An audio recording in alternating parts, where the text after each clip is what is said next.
What's good, family? Welcome to Pretty Realist. If this is your first time joining my channel, welcome. I am Shannon Nicole, and I will be your hostess with the mostest today. Now, today's topic, I ain't gonna hold you. It got a little bit of fire under it, but we're gonna be reacting to a Dr.Daf show conversation. It's actually called "If White Women Were 100% Honest." I'm very interested in hearing this. Okay. So this might be a little bit touchy for some people, but I'm honestly looking forward to it. This video is a bit long, but what I'm going to do is I'm going to kind of cut it down so that way you'll go over and watch the complete video on the Dr.Daf YouTube channel. All right, let's dive in and see what these ladies got to say. And it's starting out with the first prompt: white privilege is not real. Let's check it out. We real.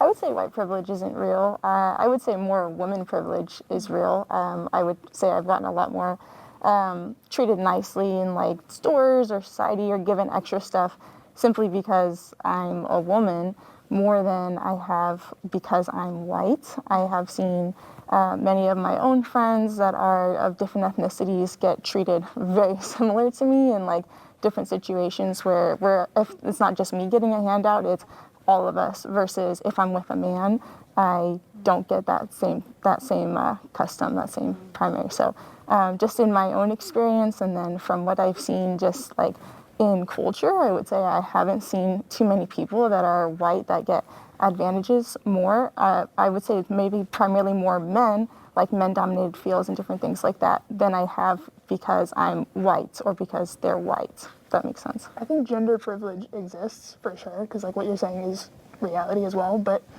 there's another layer of privilege of you're not being judged because of the color of your skin immediately, or I'm really bad at articulating myself, but I've seen it in like, I didn't really see it until college. I was raised very conservative, and then got to college. I had teammates, 3 of them were like carpooling back home. They got taken out of the car by cops because there was a weed smell. I, the other week, was just smoking a joint while driving. A cop saw me and just kind of like waved me to put it out. And it's like, that's kind of an example of like where I see white privilege. Yeah. I think it's like the absence of discrimination that we face. We don't really face those hardships that like black and brown people do. We're like being racially profiled like at the airport or something, or like she was saying, like by getting in trouble for weed and stuff. It's more of a systemic thing than like, yes, for sure, like we have advanced as a society to be a bit more equal in our day-to-day lives, but at root in like the whole system, there's definitely still white privilege. I would say it's really hard to gauge that, because I can tell that she probably does have a group of friends, but I don't think that she has a lot of black friends. She may have a lot of maybe some Asian friends, maybe Hispanic, maybe of different backgrounds, but I don't think that she has a lot of black friends. This lady over here, and you're gonna see why. By just people who are vocal, who speak out against it, versus when you look at a system as a whole, because I think as a society we've done a pretty good job of tearing down systems that are inherently against, even like, I mean, I don't agree with DEI, but when you look at DEI and what they are doing, they are trying to increase like the amount of opportunities and stuff that other ethnicities have that maybe we don't because of the color of our skin or whatever. But yeah, I would say that it's super hard to say like because of a few people's experiences, this is true overall as a whole. Because it's not necessarily people who may be racist, but we can honestly say that our system is inherently racist. It is. And it definitely privileges white people because of the caste system that America's system is in. I know a lot of people do not want to hear that. And this is coming from someone who is a conservative, but I'm an independent thinking woman. So if you are liberal and you say something that I agree with, I'm going to agree with you. But this right here is a situation that we got to be honest about this. America's system was built on racism.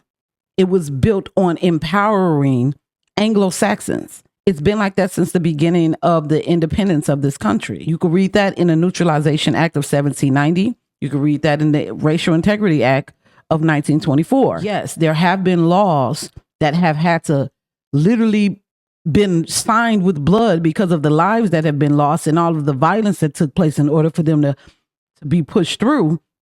but there's still loopholes in the system that are inherently racist and discriminatory. Well, they're tearing Well, down it's, DEI. it's not because of a few people's experiences, though. It's like over the course of like centuries of slavery, systemic things, and like all the history of America leading up to this point.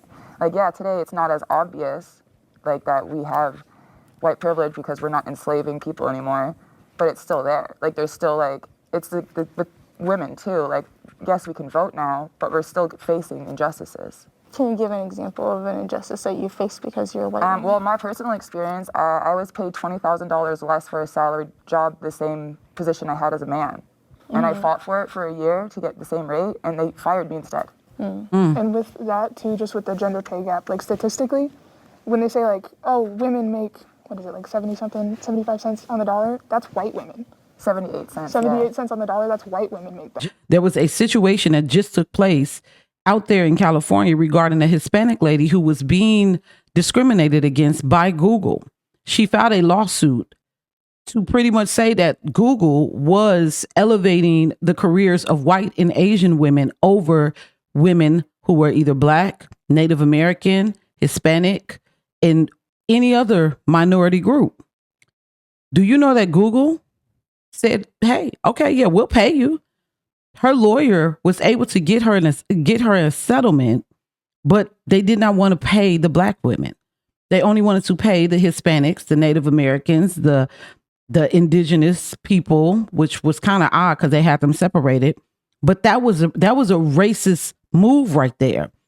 So when we talk about white privilege, it might not be a privilege to everybody. It definitely still exists. And I'm glad that those two women on the end were actually being honest about it. I don't feel like the lady with the jumpsuit is being inherently honest, because I do not think that she stays around a lot of Black people, or that she has a lot of Black friends in her life. That's just my own perception, because for you to ignore that it exists, and the first thing you want to bring up is DEI, knowing that by looking up DEI, it did not benefit anyone more than it benefited white women and Asian women. So that's the silver lining of this conversation right now. That is where we have to create the balance. And I'm glad that they have two people on each side, and you're able to see the balance already, that some people have a different ideology of what the system actually represents, while others have a more realistic approach to it. So I could definitely feel that. Let's get back to it. Black women make less, Hispanic women make less. And it's like, that's the white version of that. And are you statistic. looking at like the specific jobs that they are working? For sure. There's geographical, and then you have to look at too, like population size. Like Black people overall represent 13% of the nation versus white people are 57. And so you have to look at just the different gaps of stuff that is within our society, and as well as like geocultural areas. Like you can't just base it off of LA or California. You have to really look at everything as a whole. My numbers are from my college education of women's studies minor. So it was like actual like educational resources that I have these stats from. It's not just about LA, it's about the whole country. I think I'm just trying to be more open-minded about what I've been told. You know, like I think before I wanted to deny that there was white privilege, but so many people say that there is, so I'm trying to account for that. I think what's hard nowadays is that it's almost not a privilege to be white, because people are finding that, or just blatantly saying that white people discriminate just inherently. So I feel like there's a way that we have to defend ourselves a lot these days. But what I will say is that there's white privilege, there's pretty privilege, there's being a female at a bar and getting men to buy you drinks privilege. I mean, there's so many different sorts of privileges. And yet, growing up for myself, I feel like a lot of people put these ideas onto me. And the privileges that I had ended up being kind of like disabled me in a way, because I felt really ashamed for them, or I felt bullied for them, or I felt like pigeonholed because of them. And so even though I might have come in with a lot of privileges, which I can't deny, you know, just the status of my family, I felt like a lot of shame in my life. I kind of turned on myself. So it's an interesting thing that even if you can't deny that you have privileges in life, it's like, what do you do with those privileges? Do you allow for those privileges? Or do you start to feel ashamed or guilty, or you silence yourself because you're afraid of what that privilege could afford you? So I feel like I've spent most of my young adult life and adult life trying to allow myself That's that caste to system. take advantage of where I'm at in life, or how people see me, or how I know myself to be. But with that, I think that there's also a lot of apologizing and stalling. Critical race theory really ties in with a lot of what you're saying, because critical race theory, which is what we're teaching in our public school education, is teaching kids that if you're born white, you're born the oppressor, and if you're born black, you're born already oppressed. And so it's pushing forward this narrative of that we're almost like against each other, we're opposing each other, when really, like, I grew up a Christian, I'm still a believer, and I say that, like, when we are coming in, like the way that we're taught within church, and when you actually read the Bible, it's that we are all equal in God's kingdom. Like, even Jesus came and he was God, and he didn't say I'm better than everybody else. He came to serve everyone. And so, like, as I'm teaching that to other people too, it's just like we're here to serve and to love one another and to regard one another as equals in God's kingdom. And so, yeah, we should tear down like systemic oppression, like slavery and all those kinds of things. Like, if you look back, there were Christians that were promoting slavery and using the Bible, and that's wrong. And then you also see Christians that were against it, saying, no, we shouldn't enslave other people. We shouldn't do these things. We should vote against this stuff. And so, You mentioned critical race theory, and it's something that, like, I hear on the internet, and I have a lot of siblings. I have a lot of siblings still in school, so I was wondering if they're, like, learning about this. And it's not that they're teaching white people that they're the oppressors and that, like, black people are the oppressed. It's more so teaching history, teaching the real history. And, like, if you ignore history, you're doomed to repeat it. Like, history doesn't repeat, it rhymes. And if you're not teaching children, hey, this is where our country comes from, this is what's been happening. But see, that's the problem, is critical race theory does not teach the real history. It doesn't teach the history that white people were actually brought over here to be slaves. It doesn't teach the history that the creation of the caste system was brought to America and it put a certain class system in our system in order to put white people as superiority and black and brown as inferior. Teach about how it even came to be white and black. It doesn't teach about the Racial Integrity Act. It doesn't teach about the reclassification of black Americans in this country, nor does it teach about the fact that there are millions of people from other races of all around the world who have been able to come over to America and classify as black, which is why I feel like the 13% is bullshit, in my opinion. There's definitely more black people in this country than 13%. Surely there has to be. We're not taking each other out as fast as they say that we are. We really not. I never took a critical race theory class, even when I was in college. I had a black history class when I was in college, and my professor was a white Jewish woman with a afro who wore muumuus to school to be teacher. Straight up. She was cool as hell, but she had a Jew fro. It was pretty big. No shade, but she did. And we didn't talk about critical race theory. We did black history. So I think critical race theory is what is formulating this mindset of today's teens, today's young adults, to think that they know about the history of this country and slavery when they really don't. And that's the biggest issue, is that we got to really start telling the truth about what happened. Because I think that if more young white people knew that they also could possibly be descendants of people who were brought over here, many against their will, some came over here on contracts, but that they also were working in the fields and working as far as slaves and servants, that maybe if we had that history and we realized that we share a history like that, we wouldn't have this oppressed and oppressor outlook. Because I'm learning today that we don't even know which white people to be bad at when it comes to slavery. Hello. Let's get back to the video. If you all enjoyed this video, make sure you all click this bell and subscribe to the channel so that way you'll get notified whenever I drop new videos. Let's finish this up. You take it as you take it. For you, for example, like you felt bad for being white for a long time and then decided like, no, like that's not how I should feel, right? Kind of. Is that what you were saying? I think like we should not be like really looking at like our past as like a mistake, but like as a way that we can.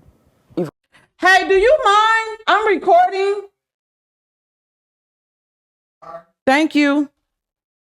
Evolve and like uplift others, you know? Like if you're fighting with a friend and you just spend the whole time being like, I'm so sorry I did that, I'm so sorry I did that, I'm so sorry. Like she gets it. She knows that you're sorry. What are you gonna do to like make it better and like still have a friendship with them and like improve and change and be a better person? Guilt isn't productive. It's, Right. it's just something that like makes you aware of like But I also something's- think that nowadays people are telling you how to behave, how to show you're sorry, people are telling you how to act instead of letting people have agency on their own. So it's almost like if I I agree. don't show up or vote in a certain way, then I'm not doing it the right way. That I'm Yeah. still a problem. Like I'm almost not allowed to think and behave for and as myself. Yeah. Besides voting, can I ask what have people told you to act? I agree 'Cause with I haven't that. been told to act in any way. I just think that like there's, even being in an environment where you're having a dialogue and you say something a certain way and people don't think you should say that. So there's almost a policing of self-expression. I'm not always going to say things perfectly. I have to learn for myself that, why did that come out that way? How come I said that? But I feel like there's not as much grace in moments when we're trying to evolve, and grace should be extended easily. And I just think that there's a lot of harshness if we don't get it right often. I agree with that. I get Yeah. a lot of slack for just the way that I speak because I can be. I want you all to notice for my white family here. I don't ever want you all to feel as if you got to apologize for being white. And you shouldn't have to apologize for that. Yeah, we have a very horrible history in this country when it comes to people who are melanated and non-melanated. But me personally, I don't blame every white person I see for what happened to my ancestors. I don't blame every white person I see for what happened in Jim Crow, in slavery, and COINTELPRO. I don't. Because truth be told, if we had a government that actually gave a damn about us actually getting along, they would have never allowed any of those things to happen. Majority of the horrible situations that took place regarding racism in this country was at the hands of our government. They could have put a stop to it a long time ago. A lot of the systems that were put in place that made it extremely hard for Black Americans to rise up after slavery were created by the government. I personally don't find any joy in telling somebody how I need them to behave or how I need them to talk around me. Don't say the N-word around me. I'm not going to say the N-word around you. I don't call people out of their name. Don't call me out of my name. I feel as if it's not right to persecute every single white person because of what some white people back in the day did. I just don't. And even when it comes to reparations, which I believe they're about to talk about soon, I don't believe that every white person should have to pay reparations in America. Before, we have no idea who is white. White folk got cosplayers too. The same way that Black folks got cosplayers in their race, white people got cosplayers in theirs. And I don't believe that every white American should be responsible for what happened during slavery or responsible for paying reparations. It should come out of the pockets and the salaries of the government. Preferably Democrats, considering that y'all the ones that had a problem with Black people being free from slavery anyway. And then once they got out, y'all made it extremely hard for them to stand on their own 2 feet. Now, all of a sudden, all these years later, come the 60s, just because you gave us civil rights, now Black folks can't seem to get away from y'all. They in a worse position now than they was before the damn civil rights bill. So if I had my choice, it would definitely come out of the pockets of the government.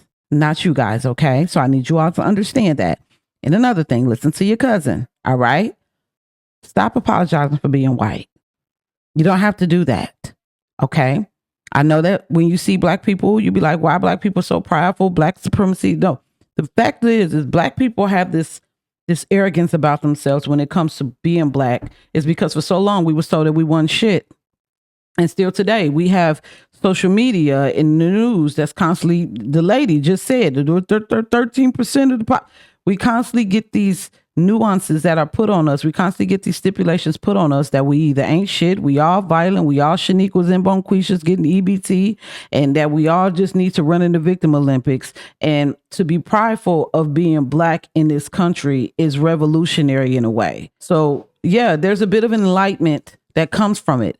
But in my opinion, I don't understand why anybody who is white would ever have to feel as if they have to apologize for being white. I don't want your white fragility. I don't want your tears. I don't want none of that. More of a tone thing than anything. So I understand that. I've just never applied that to like whiteness. I feel like even though I'm harsh, people still kind of listen to what I say. Can I ask you guys something? Do you guys think that white people should pay reparations to black people? I think that they should have at one point in time.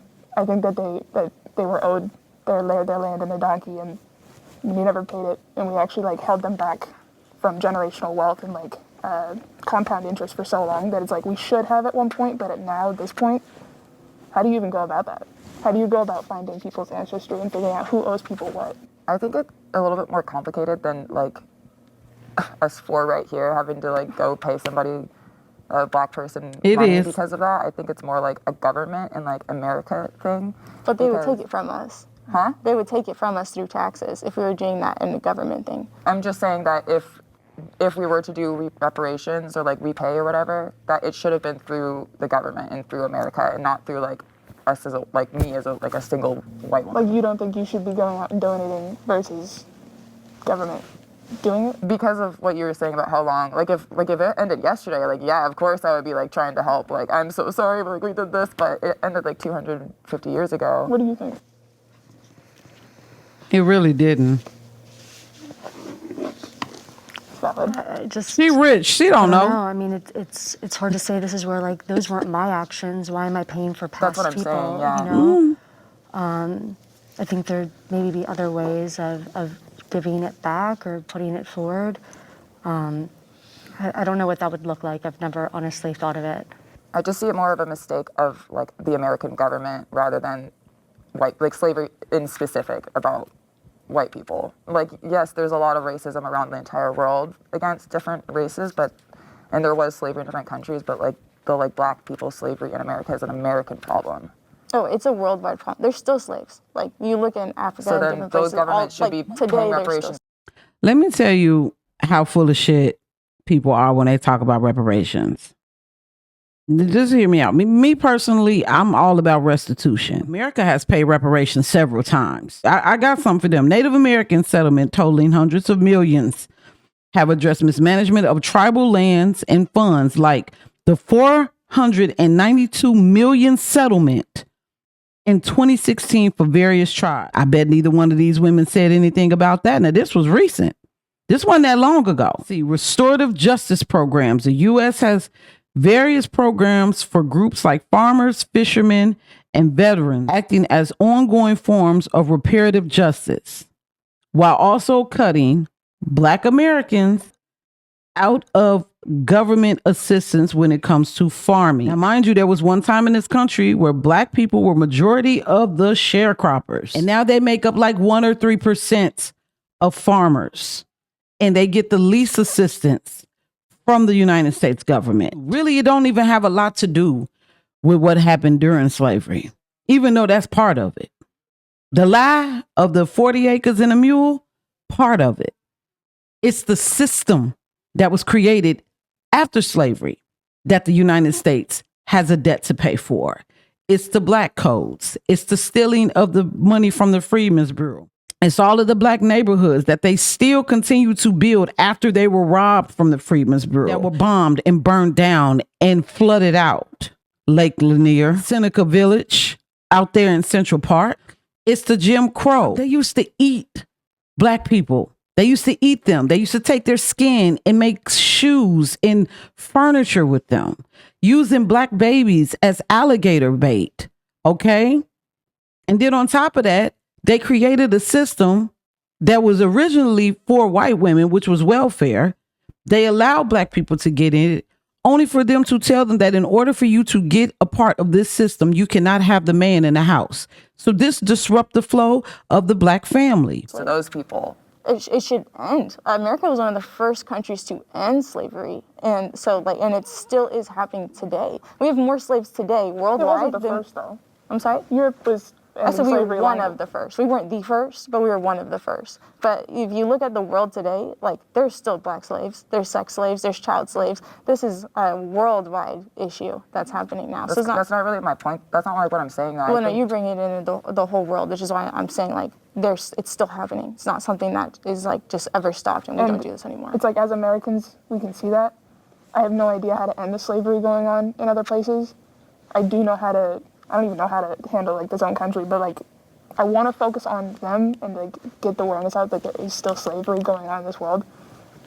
But people in this country are struggling right now too. You know? No, for sure. Yeah. I don't know what to do about either. Yeah, I was curious what you guys thought about that because I've heard that narrative pushed forward that white people should pay reparations for black people because of slavery. Something I strongly disagree with, so I was just curious to get your guys' thoughts. I think a form of paying reparations, though, is uplifting their voices and being able to put them into a better light, though. Right. Is it just versus like what? Just giving them a check? Yeah. Is that the idea? That's the reparations reparations is, check. yeah. The idea is I getting think them a it's check. kind of a weird. It seems almost like it's a silencing. Like we Yeah, just like pay hush you off. money. Hush money, yeah. The heroin disrupt the flow of the black family. Crack disrupted the flow of the black family. Mass incarceration disrupted the flow of the black family. The AIDS epidemic disrupted the flow of the black family. So what I'm saying, slavery is only a small part. It's the things that were done afterwards. So in my opinion, this is what I would want. I wouldn't want these women to pay for reparations. I would want it to come directly out of the salaries of the United States government. Every last one of the Democrats and every Republican who possibly has wealth because of slavery, because it wasn't just Democrats that owned slaves. Republicans owned slaves too. And not to mention the people that Candace talked about in her video. Yeah. They actually funded slavery out there, thanks to Britain, Spain, and France, and Africa. So we got a lot of people we could collect payments from where it should not come out of the pockets of the American citizens. And I stand on that. Everyone is a little bit racist, including me. Ooh, we're split down the I middle. say that I'm perfect because no one is. How did you realize that? How did you realize you had internalized racism and misogyny? It was pointed out to me. It was pointed out to me that I also like studied women's studies, so I've learned like about the psychological reasons for internalizing different feelings or just like touching someone's hair and like it's different. Like they have an afro and they're like, oh, like can I touch your hair? Like that's a microaggression. And then someday in like 5th grade, this girl I was friends with told me, I don't like it when you touch my hair. And I was like, oh, it's different than mine. She's like, okay, but it's like I'm me. Like you, like I don't want your hands touching me. And I was like, oh, right. She's like a different person, and like it's just a different experience. Mm-hmm. I just wonder, like, if someone says that my hair is different, are they slighting me? Are they being? Well, if you get your hair touched without your consent, like every single day, wouldn't that make you feel a certain way? I actually used to have that happen, and Does that I not did make not you like feel- it. And Yeah. But it was more so like a man thing. Like men would just come up and touch my hair, and I'm like, why are you touching Because my you hair? have like colorful hair. I used to have really, really long hair, and they would like sniff it. It's like the same thing, yeah. They would like touch it. It's just like a matter of respect. Like why would Well, like, I don't know if you should be putting your hands on people, right? And It's just like an- doing yeah, all it's an that. example. But I want to believe that we can extend like curiosity or a compliment, and that we don't have to feel like gun shy. Like, oh my God, I said they look beautiful, or I've never seen something like that. I wish I had that. Then I Well, you think it's shouldn't- more intent then too, because it's Yeah, like it's you're in 5th grade, you're touching somebody's hair. Yeah. You're not necessarily being. It's not like she racist, was like, but- stop touching my hair. She was like, I don't like it when you touch my hair. And I was like, oh, And okay, if I your won't touch it intent anymore. is You don't have to good- live in that fear that you're going to be like reprimanded or whatever for your actions. And if you are, you're going to manifest that kind of reaction. I guess I'm just like words where we start feeling like we're so afraid to vocalize when we have genuine intent, or that we're so like inside of ourselves policing ourselves. I also think that like exploration like that, like curiosity when you're 10 years old in 5th grade, that's not racist. It's more of just, you're just like, oh, this person looks different than me. Maybe like repeat it, and she was confident enough to say, don't do that. I don't like that. Like I think my mom always tells this story when I was like 3 years old. This black person was holding me, and I was touching their skin because I thought that like they were dirty, like I was trying to clean them. And my mom's like, no, that's just how they are. It's how they were born. Like, don't do that. And it's not something that I'm internalizing. I just have never seen a person like that because I'm a baby. So I See what I'm saying? That's what I meant when I said what I said earlier. I don't think that lady has been around a lot of black people in her life. Because even at 3 years old, you know that there's black people. Like, At 3 years old, you mean to tell me that you ain't never been around nobody black before? That you seen a whole person like me, like my color, and you think that they're dirty? Now, I've been around, I had, like I said, I have friends who are of different backgrounds, who have children, babies, okay? They ain't never came to me and thought that I was dirty. They were actually incredibly intrigued by me. They were smiling. If I smile, they smile back. That people could put a mask on and they could say whatever they want to say. These are questions that she probably does not talk about with anybody in her regular life. She's like, I'm around these white women and I got a mask on. Ain't nobody going to know who I am. So I'm going to ask these questions because I disagree. She probably ain't like that in real life. But I just find that kind of odd that you would think that a black person, even at 3 years old, I just can't see that being that way. I don't know. Like I said, that's just me. Y'all let me know in the comments. Let me know in the comments what y'all think about that. It don't sit right with me. It don't sit right. But then maybe I'm a little bit racist. I don't know. Don't judge me.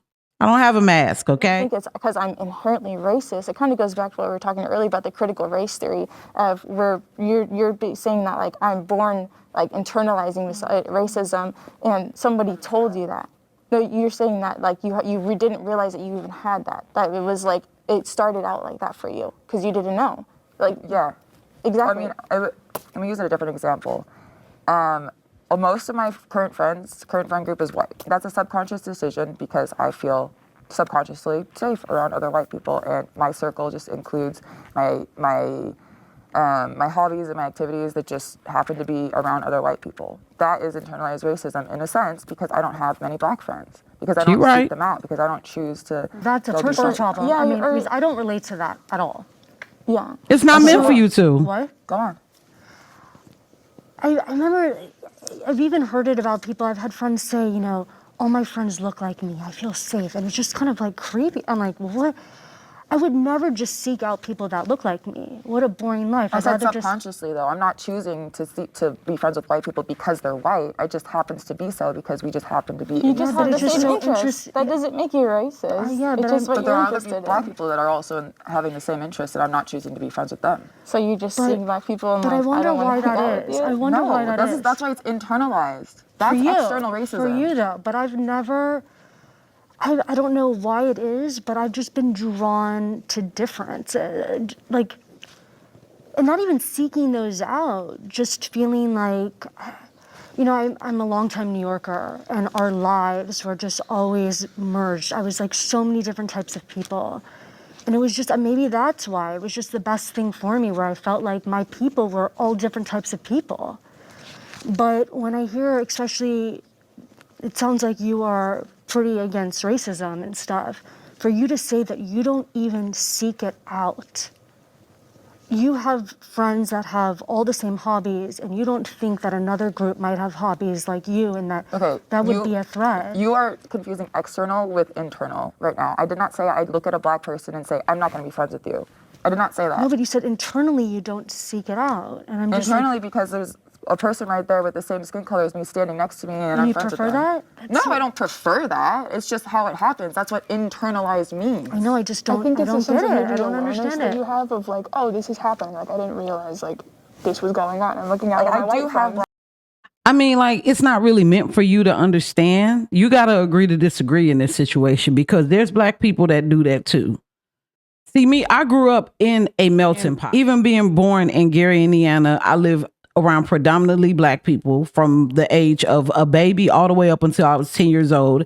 And then I moved to the city right over where it was black and Hispanics and maybe a sprinkle of white here and there. Well, I think that they were Hispanic, but they were just white Hispanics. So I've been able to be around so many different backgrounds, different racial backgrounds. I could kick it with anybody and still be me.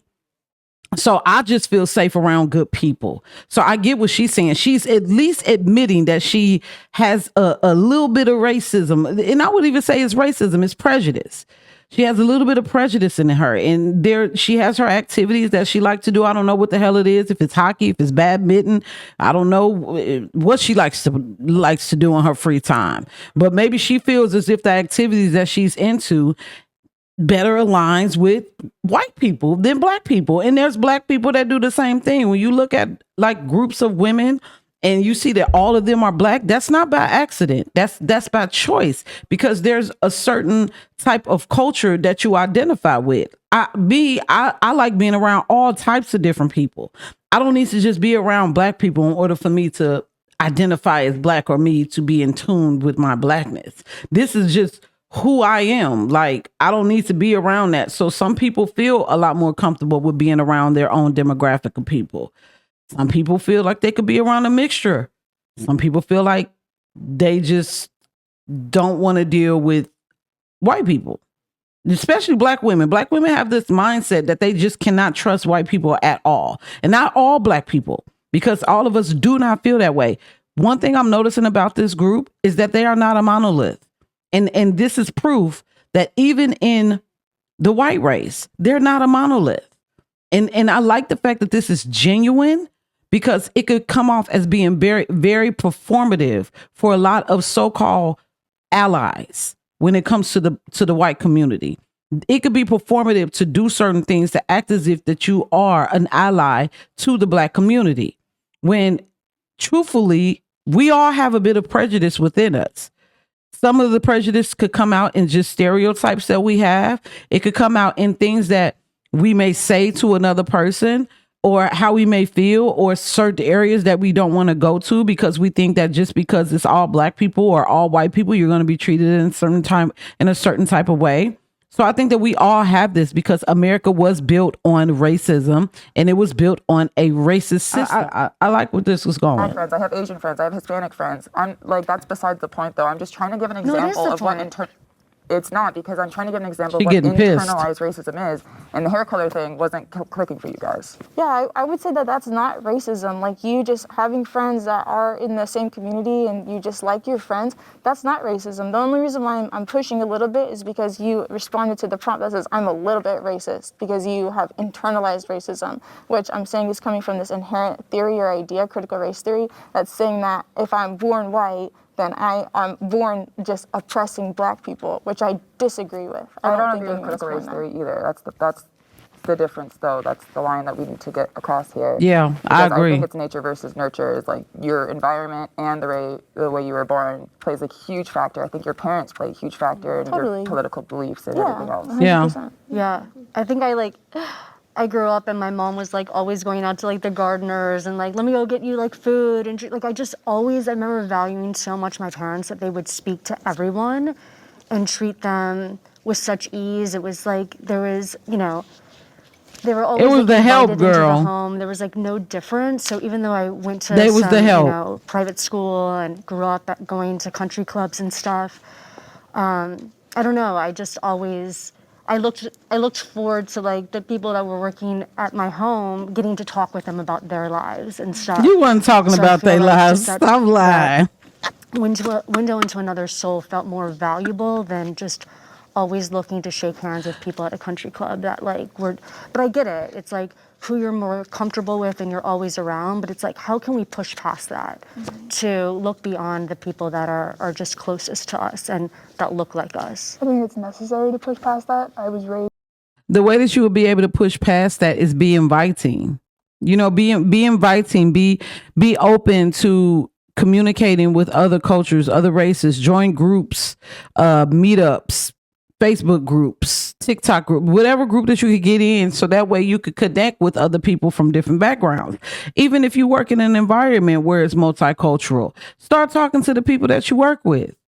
You know, there's ways that we could push past these barriers that are keeping us from better understanding each other, which honestly, I feel like that the people who are in control absolutely hate because they make money off of us hating each other, and racism is $1 billion industry. Now, this is the one that's with the white women. I am going to do a part 2 with the black women, so you know that they're gonna have something to say. This is a little PG-13. So, but then again, who knows? Let me see that stereotyping. Let me not stereotype my own community. Like, you could see it was getting a little fiery with those two in the middle at first, but I'm glad that they handled it like ladies. That's why I like Dr.Daf's show, because unlike Jubilee, and no disrespect to Jubilee, I do like their middle ground. I think that it could get a little bit disrespectful, and sometimes people say things just to be hurtful to the other, especially when they feel as if they're not being heard, or if they are very radical, meaning radical left or radical right. We have to get past this in some way, and it's going to take some time, because America has definitely taken a Band-Aid and put it over a whole bullet hole that is literally leaking and infected. And in order for us to heal it, so that way we will be whole as a country for the first damn time, because this will be the first time that as a country we actually are on one accord, it's going to take us to have more conversations like this. It is to happen. Hopefully they have one where they could put the mask on and black women could be on this side and white women could be on this side, or they could have another one where they could put the mask on. I want to see one with the men's, and I would love to see one. Like, we need to have these conversations. So I'm really hoping that you all enjoyed this. Make sure you all please follow Dr.Daf show. Show her some love. And there is going to be a part 2, like I said, where I'm going to have the women. That's going to be out in a day or so. Of course, I'm going to have to edit it, but I will be getting up out of here. Listen, let's keep the conversation going. Let me know what you thought about this. Do you think that these women were being 100% honest? Were some of them being a little bit too critical? What are your thoughts? Leave it in the comments. I love to hear from you, and I will see you all next time on Pretty Realist. Make sure you follow me on all social media outlets. Subscribe and share the video. And remember, don't shoot the messenger. Only receive the message. If it's for you, receive it. If it's not, leave it. I'll see y'all next time, all right? Just trying to stay sucker free in a world full of lollipops. I'm seeing all the ops. Fake news, fake views. It's an illness, the cure to the sick shit. It's the Pretty Realist.